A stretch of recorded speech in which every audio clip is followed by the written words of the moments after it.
A gente continua com você, tem mais uma apuração sobre o ministro Alexandre de Moraes. Ele determinou a abertura de um inquérito para investigar se o COAF, o Conselho de Controle de Atividades Financeiras, e a Receita Federal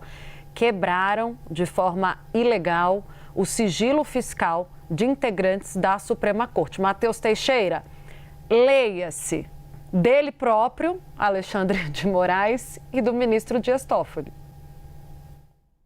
Exatamente, Tainá. A decisão está sob sigilo, a gente não teve acesso ao inteiro teor, a gente tem a confirmação de que ele determinou a abertura do inquérito, mas esse inquérito vem exatamente na esteira da polêmica do Banco Master, que foi revelado um contrato da esposa do ministro Alexandre de Moraes com o Banco Master de 129 milhões, depois a atuação controversa do ministro Dias Toffoli. Essa semana foi revelado que os irmãos dele tiveram um negócio com um fundo ligado, que é investigado também por essas fraudes, e o Supremo, no meio desse desgaste de imagem, os ministros resolveram partir para cima. Isso, inclusive, eu tinha ouvido nos bastidores. Olha, Matheus, quando o ministro Alexandre de Moraes, de alguma maneira, é atacado, ele não recua, ele parte para cima, e foi o que ele fez. Ele abriu um inquérito de ofício, o que é muito incomum no Poder Judiciário. A Constituição determina que um inquérito, que uma investigação só pode ser aberta pelo Judiciário diante de provocação do Ministério Público ou da Polícia. Nesse caso, não houve provocação,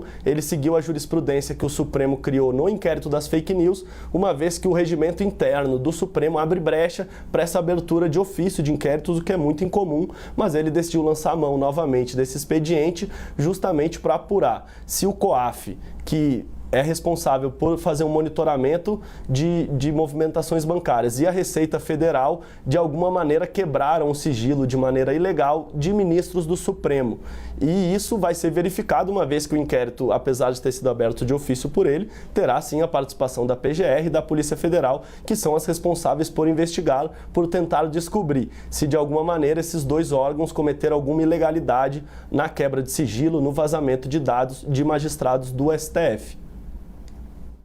Ô, Matheus, rapidamente, né, quando a gente fala dessas duas personagens que têm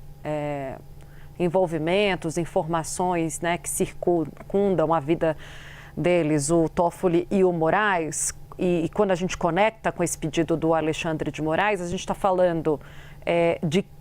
que situações exatamente? Por exemplo, no caso de Moraes, a gente olha para aquele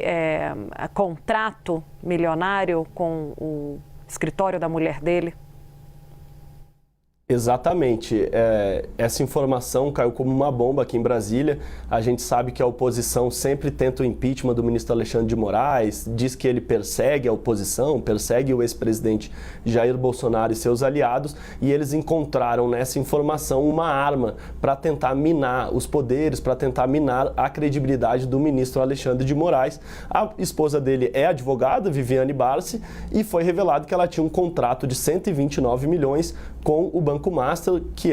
o dono é Daniel Vorcaro, que foi preso, agora está em prisão domiciliar, mas é uma pessoa que não tem uma boa reputação aí diante dessas investigações, e que não é nada bom que um ministro que precisa ter essa imagem de zelo com a coisa pública, de responsabilidade, ter um negócio com uma pessoa que está sendo investigada. Então, isso está andando em Brasília, a gente fica em dúvida até que ponto isso vai avançar, porque a gente sabe que esse caso pega da esquerda, da direita, do centro, respinga no Supremo Tribunal Federal, e o ministro, portanto, acredita que pode ter havido um vazamento de informações justamente nesse sentido de tirar a credibilidade dele, do mesmo caso que é o do ministro Dias Toffoli. Ele é o relator do caso do Banco Master,